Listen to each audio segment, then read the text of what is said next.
இந்த பக்தி யோகத்துல ஈடுபடுறவாள நான்காக பகவான் பிரிக்கிறான். அதான் சதுர்விதா பஜந்தே மாம் ஜனா சுகிருதினோர்ஜுனா ஆர்த்தோ ஜிக்ஞாசுர் அர்த்தார்த்தி ஞானீச்ச பரதர்ஷபன்னா. அதாவது ஆர்த்தன்னா இழந்த செல்வத்தை மீண்டும் பெறணும்னு பணத்தை கேட்டு பகவான்கிட்ட வரவன். அர்த்தார்த்தினா புதுசா செல்வம் கேட்டு வருபவன். அப்போ இந்த ரெண்டு பேரையும் ஒரே கேட்டகரியில கொண்டு வந்துடலாம். ரெண்டு பேருமே பணம் கேட்டு தான் வரான். ஆர்த்தன்கிறவன் ஏற்கனவே பணக்காரனா இருந்து பணத்தை இழந்துட்டு இப்ப மறுபடியும் பணம் வேணும்னு கேட்டு வரான். அர்த்தார்த்தி என்பவன் இப்போ புதுசா இவனுக்கு இனிமேதான் செல்வமே வேணும், அதை வேணும்னு கேட்டு வருபவன். இப்படி ஐஸ்வர்யம் என்று செல்வத்தை விரும்பும் ஐஸ்வர்யார்த்தி, இது ஒரு கேட்டகரி. ரெண்டு ஜிக்ஞாசுகு. ஜிக்ஞாசுனா ஜீவாத்மா தன்னைத்தானே அனுபவித்தால் போதும், ஆத்மா அனுபவம் போதும்னு ஆத்மானுபவத்தை எதிர்பார்ப்பவன், இவன் ரெண்டாவது கேட்டகரி. மூன்றாவது பகவல் லாபார்த்தி, எனக்கு பகவானை அடையணும், மோட்சம் போகணும், வைகுண்டம் போய் பகவானுக்கு கைங்கரியம் பண்ணணும்னு ஆசைப்படுறவன், இவன் மூணாவது கேட்டகரி. அப்போ முதல் கேட்டகரியில ரெண்டு பேர் வந்துடுறா. இழந்த செல்வத்தை பெற விரும்புபவன், புதிதாக செல்வம் பெற விரும்புபவன், ரெண்டு பேருமே ஐஸ்வர்யார்த்தி. ஜீவாத்மா தன்னைத்தானே அனுபவிச்சா போறோம்னு நினைக்கிறவன் கைவல்யார்த்தி. பகவானை அடைந்து தொண்டு செய்ய வேண்டும் என்று நினைப்பவன் பகவல் லாபார்த்தி, மோட்சத்தை விரும்புபவன். இப்படி மூணு கேட்டகரியில இருக்கா. இப்போ கண்ணபிரான் என்ன சொல்றான்னா, இந்த மூணு விதமாக பக்தர்கள் இருந்தாலும் இதுல ஞானி என்று பகவானையே விரும்பி வரானே, எனக்கு ஆத்மானுபவமும் வேண்டாம் செல்வமும் வேண்டாம் பகவான் தான் வேணும்னு சொல்லிட்டு வரானே, அவன் தான் ரொம்ப வசந்தவன். தேஷாம் ஞானி நித்தியயுக்தா ஏக பக்திர் விசிஷ்யதே பிரியோகி ஞானினோத்தியர்த்தம் அகம் சச்ச மம பிரியகா. ஞானிக்கு நான் ரொம்ப பிரியமானவன், அதுபோல எனக்கும் அந்த ஞானி தான் ரொம்ப பிரியமானவன். ஏன்னா அந்த ஞானி என்பவன் பகவானை தவிர மற்றதை விரும்ப மாட்டான். வாசுதேவ சர்வமிதி ச மகாத்மா சுதுர்லபகா. நம்மாழ்வாரை போல எனக்கு எல்லாமே வாசுதேவன் தான், எனக்கு உண்ணும் சோறு பருகு நீர் தின்னும் வெற்றிலையும் எல்லாம் கண்ணன்னு இருக்கானே, அப்படிப்பட்ட ஒரு பக்தன் கிடைக்க மாட்டான். அப்படி ஒரு பக்தன் கிடைப்பானா என்று நானே ஏங்குகிறேன். ஏன்னா பகூனாம் ஜன்மனாம் அந்தே ஞானவான் மாம் பிரபத்யதே. பல பல ஜென்மங்கள், புண்ணியமான பல ஜென்மங்கள் அது எடுத்தாதான் எனக்கு பகவானே எல்லாம்னு சொல்லக்கூடிய அந்த பக்குவம் வரும். அப்படி பக்குவம் வந்து என்னையே ஒருத்தன் வணங்குறானே தியானிக்கிறானே, அந்த ஞானி தான் வசந்தவன்ட்டான். அப்போ இந்த 7ஆம் அத்தியாயம் சொல்லும் கருத்து என்னன்னா, பக்தர்களை 4ஆக அல்லது ஸ்டில் பிராடர் 3ஆக பிரித்து கொள்ளலாம். செல்வத்தை விரும்பி வரும் பக்தன், ஆத்மானுபவத்தை விரும்பி வரும் பக்தன், பகவானையே விரும்பி வரும் பக்தன். இதுல பகவானை விரும்பி வரும் பக்தன் தான் சாதன தசை, பக்தி பண்ணும் போதும் பகவானோடு இருப்பான், அதுக்கு பலன் பெறும்போதும் பகவானோடையே இருந்து கைங்கரியம் பண்ணுவான். இந்த மற்ற ரெண்டு பேரும் பக்தி செய்யும் காலத்தில் பகவானோடு இருப்பார்கள். ஆனா ஐஸ்வர்யார்த்தி செல்வம் வந்தா செல்வத்தோட போயிடுவான் பகவானை விட்டுட்டு. ஆத்மானுபவத்தை விரும்புபவன் பகவானை விட்டுட்டு ஆத்மானுபவத்தோட போயிடுவான். ஆனா இந்த ஞானி பகவானையே விரும்புறானே, அவன் தான் என்றென்றும் பகவானோடையே இருப்பான்னு இதை 3ஆக பிரித்து காட்டினான் கண்ணபிரான். இனி அடுத்து 8வது அத்தியாயம். இந்த 8வது அத்தியாயத்துல கண்ணன் என்ன சொல்றான்னா, இப்ப 3 விதமா இவாளை பிரிச்சாச்சு இல்லையா. பக்தியோகம் பண்றவாள்லயே 3 வகையாம். இடைவிடாது பெருமாளை தியானிப்பவர், எனக்கு பணம் வேணும்னு கேட்டு தியானிக்கிறவாளும் உண்டு. கைவல்யம்னு ஆத்மானுபவம் வேணும்னு கேட்டு தியானிக்கிறவாளும் உண்டு. பகவானே வேணும்னு கேட்டு தியானிக்கிறவாளும் உண்டு. இப்போ இவர்களுக்கு என்னென்ன கதி கிடைக்கும்ங்கிறத 8ஆம் அத்தியாயத்தில் சொல்கிறான். இப்போ பகவானையே விரும்பி அவனை தியானிக்கிறா இல்லையா, மோட்சம் போகணும்னு நினைக்கிறா, அவளுக்கு வைகுண்ட பிராப்தி கிட்டும். எப்படின்னா, அக்னிர் ஜோதிர் அகசுக்லஹா ஷண்மாசா உத்தராயணம் தத்ர பிரயாதா கச்சந்தி பிரம்ம பிரம்மவிதோ ஜனாகா. அதாவது அவளுக்கு அர்ச்சிராதி மார்க்கம் என்ற பாதை. முதல்ல அக்னி, அதுக்கப்புறம் பகல் தேவதையின் உலகம், அதுக்கப்புறம் வளர்ப்பிறை தேவதையின் உலகம், அதுக்கப்புறம் உத்தராயண தேவதையின் உலகம். இப்படிப்பட்ட லோகங்களை கடந்து போய் வைகுண்டத்தை அடைபவர்கள் அவ மீண்டும் இந்த சம்சாரத்துக்கே வரமாட்டா, பகவானை அடைந்து கைங்கரியம் பண்ணுவா. இது பகவானை முழுமையாக அவனையே அடையணும்னு நினைச்சு தியானிக்கிறவாளுக்கு. அப்படி இல்லாமல் ஜீவாத்மா அனுபவம் போறோம்னு நினைச்சு அதை பெறுவதற்காக ஒருத்தன் பகவானை தியானிச்சான்னா, அவ்யக்தோக்ஷர இத்யுக்தா தமாஹு பரமாம் கதிம் எம் பிராப்யன நிவர்த்தந்தே தத்தாம பரமம் மமா. ஜீவாத்மா மட்டும் போறோம்னு தியானிக்கிறவன் கைவல்யம்ங்கிற நிலைக்கு போவான். ஆத்மாவை மட்டும் அங்க உட்காந்து தியானிச்சுட்டு இருப்பான். செல்வம் வேணும்னு நினைப்பவனுக்கு எப்படின்னா, தூமோ ராத்திரி ததா கிருஷ்ணா ஷண்மாசா தட்சிணாயனம் தத்ர சந்திரமசம் ஜோதிஹி யோகி பிராப்பிய நிவர்த்ததே. செல்வம் வேணும்னு நினைக்கிறவன் தூமம் புகை தேவதையை முதல் உலகமாக கொண்ட அந்த பாதையில போறான். புகை தேவதையின் உலகத்துக்கு போறான். அதுக்கப்புறம் இரவு தேவதையின் உலகம், அதுக்கப்புறம் தேய்பிரையின் உலகம், தட்சிணாயன தேவதையின் உலகம். இந்த ரூட்ல போய் சந்திரலோகத்துக்கு போறானாம். சந்திரலோகத்துல நன்னா இன்பத்தை செல்வத்தை அனுபவிக்கிறான்.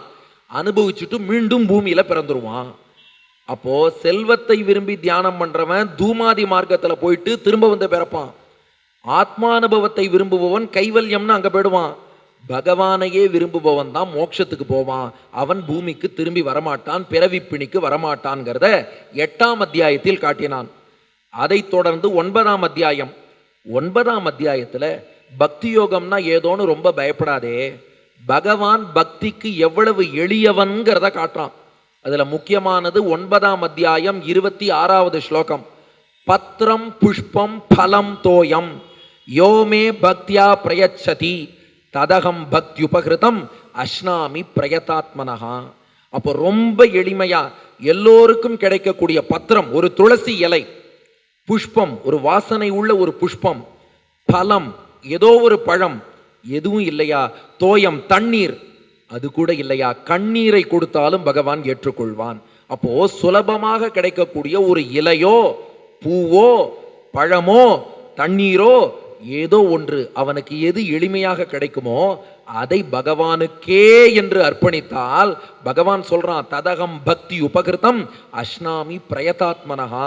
அவன் கொடுத்ததை பகவான் எப்படி வாங்கிப்பானா, நீண்ட நாளா ஒரு பொருள் வேணும்னு ஆசைப்பட்டவன் ரொம்ப நாள் கழிச்சு அது கிடைச்சதுன்னா காணாததை கண்டதை போல் எப்படி மகிழ்வானோ அது போல் என் பக்தன் கொடுத்ததை அவ்வளவு ஆசையோடு நான் ஏற்றுக்கொள்வேன்கிறான் பகவான். சொல்லிட்டு இதை புரிந்து கொண்டு என்னை குறித்து நீ பக்தி செய். அந்த பக்திங்கிறது எப்படி இருக்கணும்னா இடைவிடாம பகவானை நினைக்கணுமா. 9ஆம் அத்தியாயம் 34வது ஸ்லோகம். மன்மனாபவ மத்பக்தோ மத்யாஜி மாம் நமஸ்குரு மாமே வைஷ்யசி யுக்த்வைவம் ஆத்மானம் மத்பராயணஹா. கிருஷ்ணன் சொல்றான், உன் மனசை மொத்தமா எங்கிட்டயே அர்ப்பணிச்சுடு, என்னுடைய மங்கள குணங்களையே நினைச்சுக்கோ. மத் பக்தஹா, அதுல பக்தியோடு அன்போடு என்ன தியானம் பண்ணு. மத்யாஜி, என்னை குறித்து வழிபாடு செய். நீ செய்யக்கூடிய எல்லா செயல்கள் கடமைகள் எல்லாத்தையுமே என்னை குறித்து செய்யும் வழிபாடாக நினைத்து செய். மாம் நமஸ்குரு, எனக்கு தொண்டனாக இருந்து எனக்கு நமஸ்காரம் பண்ணுன்னா. இந்த இடத்துல தான் ராமானுஜர் ரொம்ப அற்புதமான ஒரு பாஷ்யம் பண்ணார்.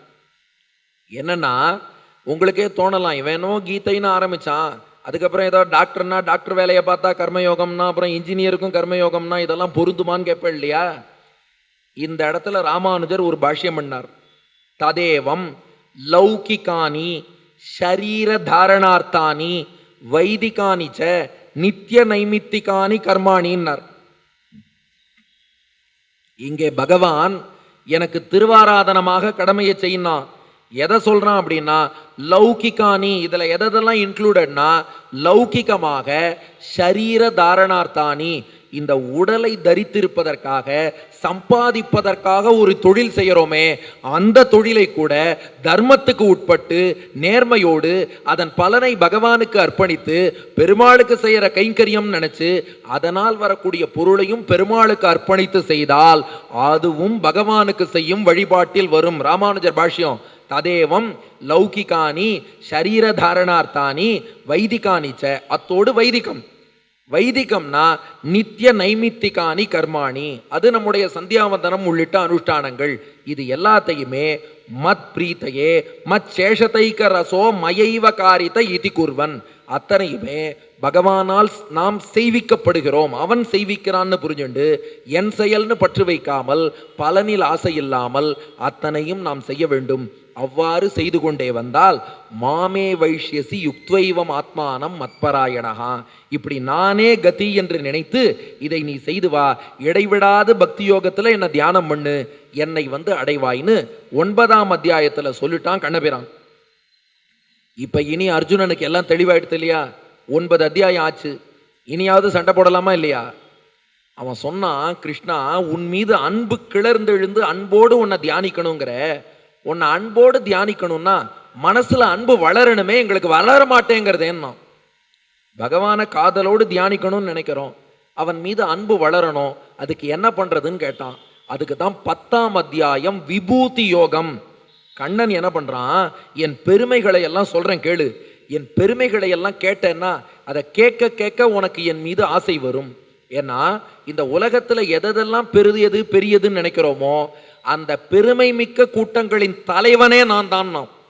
அதாவது அந்த தலைவனை கூட என் கட்டுப்பாட்டில் வைத்திருக்கிறேன்னு அர்த்தம். அதைத்தான் ஒரு பெரிய லிஸ்ட் கொடுக்கிறான் 10ஆம் அத்தியாயத்துல.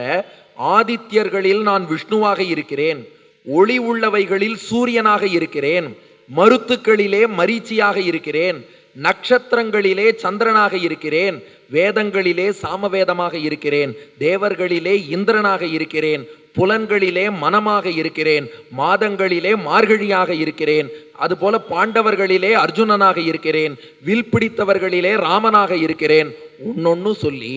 அப்ப எனக்கு இவ்வளவு பெருமை இருக்கு இல்லையா? யத் யத் விபூதிமத் சத்வம் ஸ்ரீமத் ஊர்ஜிதம் ஏவவா தத் ததேவாவகச்சத்வம் மம தேஜோம்ச சம்பவம். அர்ஜுனா, இந்த உலகத்துல எந்த ஒரு பொருள் பெருமையோடு சிறப்போடு அழகோடு விளங்குகிறதோ அது எல்லாம் என் தேஜஸின் ஒரு துளியால தான் அப்படி இருக்குன்னு புரிஞ்சுக்கோன்னா. இப்ப அர்ஜுனன் பார்த்தான், கிருஷ்ணா காதால கேட்டுட்டேன், கேட்டா நீ பெரியவன்னு புரியறது எல்லாம் சரி, இருந்தாலும் மனசுல நான் பதிய மாட்டேங்கிறதே. எதுவா இருந்தாலும் நம்ம காதால கேட்டா தூக்கம் வந்துடும். ஒரு விஷுவல் பிரசன்டேஷன் காமிச்சா அப்போ அது தெளிவா இருக்கும். காதால கேட்ட நீ நிறைய சொல்லிட்ட, கொஞ்சம் இது மனசுல பதியற மாதிரி ஏதாவது ஒரு power point presentation LED screen போட்டு காமிச்சா புரிஞ்சுப்பேனேன்னா. இதோ காமிக்கிறேன். நதுமாம் சக்கியசே திரட்டும் அனேனைவ ஸ்வசக்ஷுஷா திவ்யம் ததாமி தே சக்ஷுஹு பஷ்யமே யோகம் ஐஸ்வரம். இப்ப கிருஷ்ணன் சொன்னானா, அர்ஜுனா எல்லாத்துலயும் நான் தான் இருக்கேன், அதை வார்த்தையால சொன்னேன், கிரகிச்சுக்க முடியல என்ன, அதை உனக்கு ஒளி வடிவில் காமிச்சுடுறேன், ஆனா இந்த கண்ணால் அதை பார்க்க முடியாது.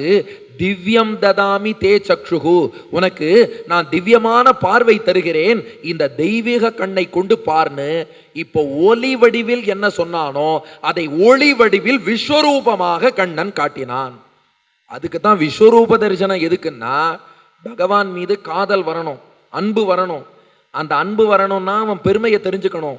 அதை காதால கேட்டா மட்டும் வரல, அதனால விஷுவலா காட்டுறேன்னு விஸ்வரூபம் எடுக்கிறான். அநேக வஸ்திர நயனம் அநேகாத்புத தர்சனம் அநேக திவ்யாபரணம் திவ்யானேகோத்யதாயுதம் திவ்யமால்யாம் பரதரம் திவ்யகந்தானுலேபனம் பஷ்யாச்சரியமயம் தேவம் அனந்தம் விஸ்வதோ முகம்னு பல பல முகங்கள், பல பல கண்கள், இப்படி எல்லையற்ற திருமேனியோடு எல்லையில்லாத திவ்யாபரணங்கள், பற்பல திவ்யாயுதங்கள், பல பல மாலைகள் என்று பல பல வஸ்திரங்கள், கந்தங்கள், வாசனை திரவியங்கள், சந்தனம் எல்லாம் பூசப்பட்டு ஒவ்வொரு திசையிலும் பகவானுக்கு முகம் இருக்கிறது. அப்படிப்பட்ட எல்லா திசையும் நோக்கிய முகங்களோடு ஆச்சரியமான திருமேனியோடு விஸ்வரூபம்னு பகவான் காட்டுறான். ஒளிமிக்க திருமேனி. அது எவ்வளவு ஒளினா, அந்த ஒளியை யார் டிஸ்கிரைப் பண்ணா? ஆட்டம் பாம் கண்டுபிடிச்ச ராபர்ட் ஓப்பன்ஹைமர் டிஸ்கிரைப் பண்றார். விஸ்வரூப பெருமாள். என்னப்பா இது, ஆட்டம் பாம் கண்டுபிடிச்ச ராபர்ட் ஓப்பன்ஹைமர் பெருமாளுடைய ஒளியை டிஸ்கிரைப் பண்ணார். ஆமா, இந்த 2ஆம் உலக போர் நடந்தது இல்லையா, வேர்ல்டு வார் 2. அப்ப என்ன பண்ணா, ஜப்பானுடைய தாக்கம் ரொம்ப ஜாஸ்தியா இருக்கு. அதனால அமெரிக்கா உள்ளிட்ட நாடுகள்லாம் என்ன பண்ணா, இந்த ஜப்பானை எப்படியாவது தோக்கடிக்கணும், அதுக்கு அணுகுண்டு ஆட்டம் பாம் தயாரிக்கணும். அதுக்கு தான் ராபர்ட் ஓப்பன்ஹைமர் அப்படிங்கிற சயின்டிஸ்டை கூப்பிட்டு நீ ஆட்டம் பாமை கண்டுபிடினா. அவரும் அந்த அணுகுண்டை தயாரிச்சுட்டார்.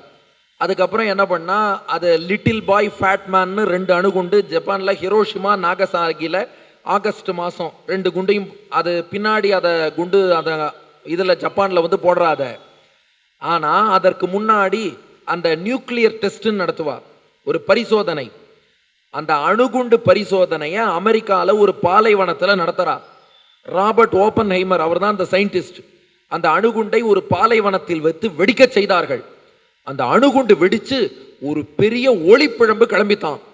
அந்த ஒளிப்பிழம்பை பார்க்கவும் ராபர்ட் ஓப்பன்ஹைமர் சொன்னாராம், If the radiance of 1,000 suns were to burst into the sky at once, that would be like the splendor of the mighty one. ஒரே நேரத்தில் 1000 சூரியன்கள் வானத்திலே ஒன்று கூடி மோதி வெடித்தால் 1000 சூரியன் மோதி வெடிக்கும் போது எத்தகைய ஒளி உண்டாகுமோ, பெருமாளுடைய விஸ்வரூபத்தில் அப்படி ஒரு ஒளி உண்டானது. அதை இப்ப பார்க்கிறேன்னார். இது எங்கன்னா பகவத்கீதையில 11ஆம் அத்தியாயத்துல 12வது ஸ்லோகம். திவி சூரிய சகஸ்ரஸ்ய பவேத் யுகபத் உத்திதா யதி பாசத்ருஷி சாஸ்யாத் பாசஸ்தஸ்ய மகாத்மனஹா.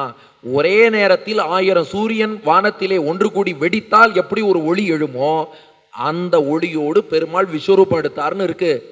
நமக்கு இந்த ஸ்லோகம் நினைவில்லை. அந்த ஓப்பன்ஹைமர் கூட அந்த எதுக்கு இந்த கதை சொன்னேன்னா, ஏன்டா திடீர்னு அவரை சொன்னேன்னு நீங்க கேட்கலாம். எதுக்கு சொன்னேன்னா, அவ கூட நம்ம கீதையை அவ்வளோ ஞாபகம் வச்சுட்டு இருக்கா. அவர் ஞாபகம் வச்சுட்டு அணுகுண்டு வெடிச்சு ஒளி வரும்போது, ஆஹா இது பகவானுடைய ஒளியை நினைவூட்டுகிறதேன்னு பார்த்துருக்காருங்கிறது இதுலேருந்து புரியுது. அதுக்கு அடுத்து ஒரு ஸ்லோகமும் இதே கீதையிலேருந்து சொல்றார். என்னன்னா, இந்த விஸ்வரூபம் எடுத்த கிருஷ்ணன் அர்ஜுனன்ட்ட சொன்னான், காலோஸ்மி லோக க்ஷயகிருத் பிரவருத்தா லோகான் சமாஹர்த்தும் மிக பிரவருத்தா. அர்ஜுனா, நான் தான் காலன், உலகத்தை அழிப்பதற்காக இப்படி ஒரு வடிவம், பூமி பாரத்தை போக்குவதற்காக காலனாக வடிவம் எடுத்திருக்கேன்னா. இந்த ஸ்லோகத்தையும் அப்படியே ஓப்பன்ஹைமர் சொன்னாராம், I am the death destroyer of வேர்ல்ட்ஸ்னு. ஏன்னா அணுகுண்டுக்கும் பொருந்துங்கிறதுனால அதுவும் பூமி பாரத்தை போக்கிடும். கிருஷ்ணனும் பூமி பாரத்தை போக்குறதுக்காக வந்தேன் காலன்னு சொல்றான், அணுகுண்டும் அப்படித்தான் இருக்குன்னு அவர் சொல்லியிருக்கார். ஆக அந்த மாதிரி ஒரு விஸ்வரூபம் எடுத்து பகவான் காட்டி என் பெருமையெல்லாம் இதுல பார்த்துக்கோன்னா. இப்போ அர்ஜுனன் அடுத்த கேள்வி கேட்கிறான். அதான் 12ஆம் அத்தியாயம். அது என்னன்னா, இதை பார்த்தும் பக்தி வரலன்னா என்ன பண்றதுன்னா, இது என்ன நம்மள மாதிரி கேஸா இருக்கும் போல இருக்கு. இந்த விஸ்வரூபத்தையே பார்த்தாலும் உன் மீது ஈடுபாடு பக்தி வரல, அப்ப என்ன பண்ணலான்னு கேட்டான். அதுக்கு கிருஷ்ணன் சொன்னா, என் பெருமைகளை எல்லாம் அபியாசம்னு மீண்டும் மீண்டும் மீண்டும் மீண்டும் என்னையே நினைச்சுக்கோ. என்னையே நினைச்சுட்டு இருந்தா பக்தி வரும்னா. அவன் அடுத்த கேள்வி கேட்டான், உன்னையே நினைச்சும் பக்தி வரலன்னா என்ன பண்றதுன்னு கேட்டான். மத்கர்ம பரமோபவா, என் கோவிலுக்கு வந்து எனக்கு பணிவிடைகள் கைங்கரியம் பண்ணு, கோவில்ல பணிவிடைகள் செய்தால் உனக்கு அப்ப என் மீது பக்தி வரும்னா. அதுவும் பண்ண முடியலைன்னா என்ன பண்றதுன்னு கேட்டான் அர்ஜுனன். அப்போ கிருஷ்ணன் சொன்னான், உனக்கு முதல்ல 2ஆம் அத்தியாயத்துல சொன்ன பாரு கர்மயோகம், அந்த கர்மயோகத்தையே பண்ணு. கர்மயோகத்தை பண்ண பண்ண உனக்கு மனசு தூய்மையாகும். மனசு தூய்மையாச்சுன்னா அப்போ ஆத்மாவை தியானிக்க முடியும். அப்போ ஆத்ம தரிசனம் என்பது உனக்கு கிடைக்கும். அது கர்மயோகத்திலேருந்து ஞான யோகம் வழியா ஆத்ம தரிசனம் ஒரு ரூட்டு, கர்மயோகமே நேரம் ஆத்ம தரிசனம் இன்னொரு ரூட்டு. ஆக மொத்தம் ஆத்ம தரிசனம் என்பது கிட்டும். அந்த ஆத்ம தரிசனம் உனக்கு கிட்டினால் அந்த ஆத்மாவுக்குள்ளும் அந்தராத்மாவாக நானே இருக்கேங்கிறது உனக்கு புரியும். இப்ப யோசிச்சு பாருங்க, இந்த உடம்புக்குள்ள ஜீவாத்மா இருக்கு. ஜீவாத்மாவை உடலாக கொண்டு ஜீவாத்மாவுக்குள்ளே பரமாத்மா இருக்கிறார். இந்த உடம்பு இந்த ஜீவாத்மாவுக்காக எவ்வளவு உழைக்கிறது? நாம ஜீவாத்மா என்ன கட்டளையிட்டாலும் நாம சொல்றதெல்லாம் இந்த உடம்பு கேட்கறதா இல்லையா? அப்போ அறிவில்லாத இந்த உடம்பே தன் உயிரான ஜீவாத்மாவுக்காக இவ்வளவு உழைக்கிறதுனா, அறிவுள்ள ஜீவாத்மா தனக்கு உயிராக இருக்கும் பரமாத்மாவுக்கு எவ்வளவு உழைக்கணும், எவ்வளவு கைங்கரியம் பண்ணணும்னு நினைச்சு பாருன்னா. அதனாலதான் ராமானுஜர் கைங்கரியம்தான் மோட்சம், கைங்கரியம்தான் மோட்சம்னு சொன்னாரே. ஏன் அதை கைங்கரியத்தை மோட்சம்னு ராமானுஜர் சொன்னார்னா, இந்த சரீரம் தன்னுடைய ஜீவாத்மாவுக்கு, அறிவில்லாத சரீரம் ஆத்மாவுக்கு தான் ஃபுல் கைங்கரியம் பண்ணிட்டு இருக்கு, ஃபுல் டைம். சரீரத்துக்குன்னு தனியா ஒன்றும் கிடையாது. அப்ப இந்த உடம்புக்கே அப்படின்னா ஜீவாத்மாங்கிறது பெருமாளுக்கு சரீரம், ஞானமுள்ள சரீரம், அதுக்குள்ளே இருப்பவனோ பரமாத்மா. அப்ப அந்த ஞானமுள்ள சரீரமான ஜீவாத்மா தனக்கு உயிரான பரமாத்மாவுக்கு எவ்வளவு கைங்கரியம் பண்ணாலும் தகும். ஆகையினாலதான் இந்த ஜீவாத்மா பரமாத்மாவுக்கு கைங்கரியம் பண்ணணும். அப்ப அந்த ஆத்மஸ்வரூபத்தை நீ பார்த்தால் நான் தான் உனக்கு உயிர்னு புரிஞ்சுன்றவடா, தானா உனக்கு பக்தி வளரும். அப்படி பக்தி உனக்கு வளர்ந்தால் 12ஆம் அத்தியாயம் 20வது ஸ்லோகம், ஏது தர்மியாமிருதம் இதம் யதோக்தம் பர்யுபாசதே ஸ்ரத்ததானா மத்பரமா பக்தாஸ்தேதீவ மே பிரியஹா.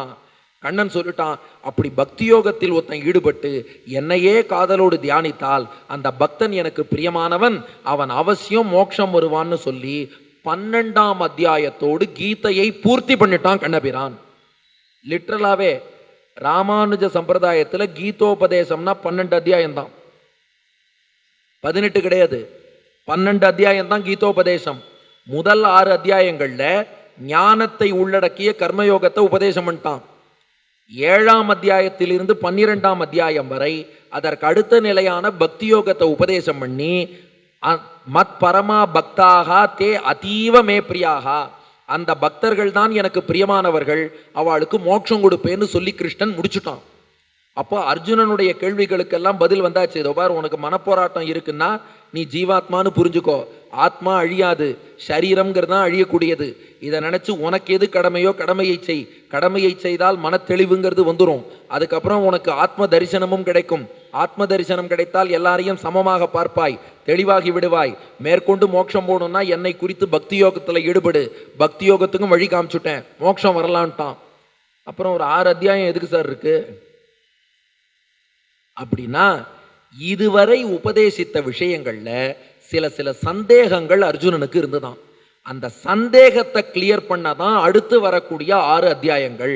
ஏன்னா 13ஆம் அத்தியாயத்துல க்ஷேத்திர க்ஷேத்ரஜ்ஞ விபாக யோகம்னு, உடம்புன்னா என்ன, ஆத்மான்னா என்ன, உடம்புலேருந்து ஆத்மாவை எப்படி பிரிச்சு அறிஞ்சுக்கணும், இந்த டவுட்டை கிளியர் பண்ணத்தான் 13ஆவது அத்தியாயம். 14ஆவது அத்தியாயம் எதுக்குன்னா, முக்குணங்கள், சத்துவகுணம், ரஜோகுணம், தமோகுணம்னு சொல்றோம். இந்த முக்குணங்கள் என்ன, அது எப்படி வேலை செய்யும், அந்த குணத்தை பற்றி சொல்கிறான். ஏன்னா நமக்கே உபன்யாசம் ஆரம்பிக்கும் போது சத்துவகுணம் இருக்கும், சாந்தமா என்னதான் சொல்ல போறார் கேட்கணும்னு தோணும். ஒரு 10 நிமிஷம் கீதைன்னு ஆரம்பிச்சுட்டா ரஜோகுணம் வந்துடும். இங்கே அங்கேன்னு திரும்பி இது ஒன்றும் சேராதுப்பா, வேற ஏதாவது ஒர்க்கு பார்க்கலாமான்னு தோணும். அரை மணி நேரம் ஆச்சுன்னா உபன்யாசகர் நம்ம கிட்ட மாட்டிக்கல, நாம தான் உபன்யாசகர்கிட்ட மாட்டின்ட்டோன்னு சொல்லி பேசாம தூங்கிடுறா பாருங்க, அது தமோ குணம். அப்போ இந்த முக்குணங்கள் ஒருவனை எப்படி பாதிக்கும் அதை 14ஆவது அத்தியாயத்திலே காட்டுகிறான். 15ஆவது அத்தியாயத்துல புருஷோத்தம யோகம், பகவான் தான் புருஷோத்தமன். ஏன்னா உலகியல்ல இருக்கும் பத்த ஜீவாத்மாவை காட்டிலும் முக்தியடைந்த முக்தாத்மாவை காட்டிலும் பகவான் தான் உயர்ந்தவன், அவன் தான் புருஷோத்தமன். அவனுடைய பெருமையை 15ஆம் அத்தியாயத்திலே சொன்னான். அடுத்து 16ஆம் அத்தியாயத்துல தேவர்கள் அசுரர்கள் இவாளுக்குள்ள என்ன வித்தியாசம்னா,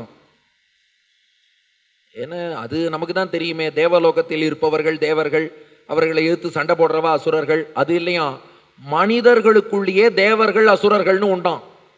பகவானுடைய கட்டளைக்கு அடிபணிந்து வாழ்ந்தால் அவர்கள் தேவர்கள் கோஷ்டி, அப்படி இல்லாமல் பகவானை எதிர்த்து எதிரம்பு கோத்து நின்றால் அசுர கோஷ்டி, அந்த பிரிவை காட்டினான். அடுத்து 17ஆம் அத்தியாயத்துல ஸ்ரத்தா திரய விபாக யோகம்னு, ஸ்ரத்தை சாஸ்திரத்துல நமக்கு நம்பிக்கை இருக்க வேண்டும். நம்முடைய கடமை இதெல்லாம் செய்யறோம், கர்மயோகம் பக்தி யோகம் எல்லாம் சொல்றோம். ஆனா அதை சாஸ்திரப்படி பண்றவன் தான் வசந்தவன், அவன் தான் தேவனாக கருதப்படுவான். சாஸ்திரத்துல சொன்னபடி பண்ணாம தன் சௌரியத்துக்கு பண்ணான்னா அதெல்லாம் கவுண்ட்லே வராதுன்ட்டான். அப்ப சாஸ்திரப்படி செய்ய வேண்டும். அந்த ஸ்ரத்தைங்கிறது சாஸ்திரத்தில் உள்ள நம்பிக்கை, அதை 17ஆவது அத்தியாயத்திலே வலியுறுத்தினான். நிறைவாக 18ஆம் அத்தியாயத்துல எல்லாத்தையும் சம பண்ணிட்டான். அதனால அர்ஜுனா, இவ்வளவு தாண்டா விஷயம். நீ என்ன பண்ணணும், முதல்ல போர் புரியணும். போர் புரிந்தால் உனக்கு மனம் தெளிவடையும். தெளிவடைந்தால் ஞான யோகம் போயும் ஆத்ம தரிசனம் பெறலாம். இல்லைன்னா நேரா இந்த கர்மயோகமே அதுக்குள்ளேயே ஞானம் இருக்கு, ஆத்ம தரிசனத்தை கொடுத்துடும். அதுக்கப்புறம் ஆத்மாவுக்குள்ளும் நான் தான் ஆத்மானு புரிஞ்சுக்கோ, என் மீது அன்பை வளர்த்துக்கொள், பக்தி யோகத்துல என்னையே தியானம் பண்ணு, என்னையே வந்து அடைவாய். மீண்டும் அதையே சொல்றான் 18ஆம் அத்தியாயத்துல, மன்மனா பவ மத்பக்தோ மத்யாஜி மாம் நமஸ்குரு மாமே வைஷ்யசி சத்தியம் தே பிரதிஜானே பிரியோசிமே. நான் சத்தியம் பண்ணி சொல்றேன், இப்படி பக்தின்னு என்னையே தியானித்தால் என்னை வந்து அடைவாய்னா. இப்ப அர்ஜுனன் சொன்னான், கிருஷ்ணா நீ சொன்னதெல்லாம் ஒண்ணுமே புரியல, ரொம்ப கஷ்டமா இருக்கேன்னா.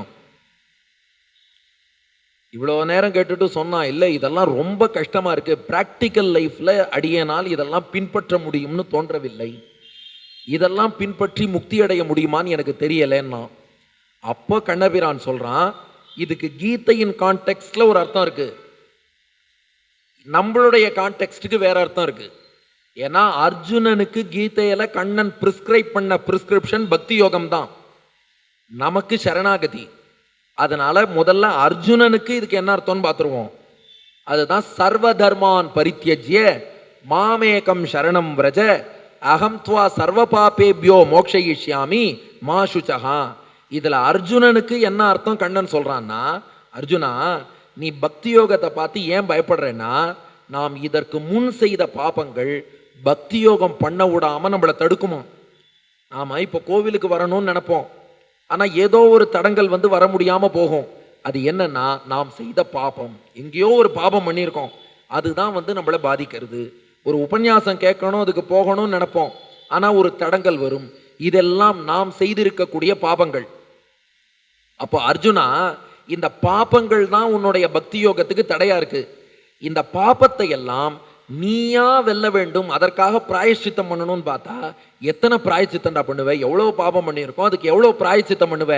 அப்போ பாபத்துக்குன்னு பிராயச்சித்தம் பண்ணணும்னு நினைக்கிற பார், அந்த பிராயச்சித்தத்தை எல்லாம் விட்டுடு. சர்வ தர்மான் பரித்தியஜ்ய. உன் பாபத்துக்கு நீ அந்த பிராயச்சித்தங்கள்லாம் பண்ண வேண்டாம். மாமேகம் சரணம் விரஜ, நானே கத்தின்னு என்கிட்ட சரணாகதி பண்ணிடு. பண்ணினா அகம் துவா சர்வ பாபேபியோ மோக்ஷயிஷ்யாமி. உன்னை பக்தி யோகத்தில் ஈடுபட விடாம தடுக்கிறதே பாபங்கள், அந்த பாபங்களை நான் போக்கிடுறேன். மேற்கொண்டு நீ பக்தி யோகத்தில் ஈடுபட்டு என்னை இடைவிடாமல் தியானித்து என்னை வந்து அடையலாம். மா சுச்சகா, கவலைப்படாதேன்ட்டான். அப்ப அர்ஜுனனுக்கு என்ன அர்த்தம்னா, நீ சரணாகதி பண்ணதுக்கு மோட்சம் கொடுக்கிறேன்னு சொல்லல, நீ பக்தி யோகம்னு என்னை இடைவிடாது தியானித்து தான் மோட்சம் வரணும். ஆனால் அவ்வாறு நீ தியானம் செய்வதற்கு உன் பாபங்கள் தடையாக இருக்கின்றன, அந்த பாபங்களை நான் போக்கி கொடுத்துட்றேன்.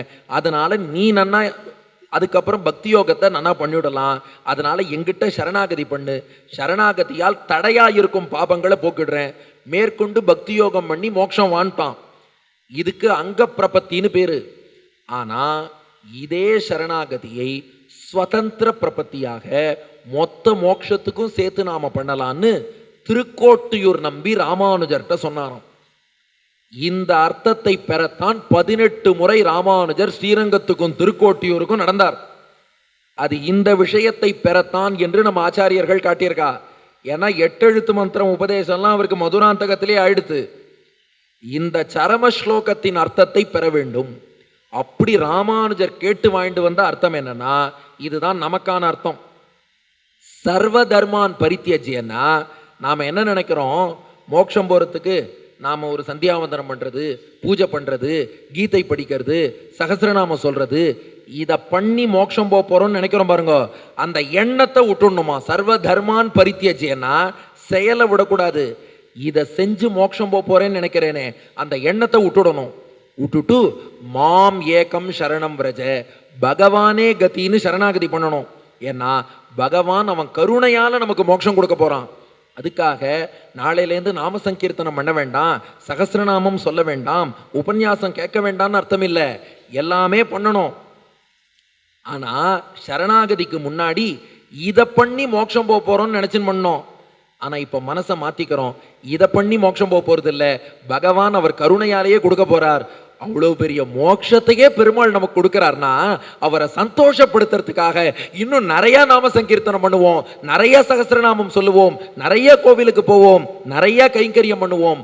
ஆனா அத்தனையுமே நமக்கு இவ்வளவு பண்றானே பகவான், அவனை மகிழ்விப்பதற்காக செய்வோம்னு அந்த எண்ணத்தை மாத்திக்கிறோம் பாருங்க, அதான் சரணாகதி.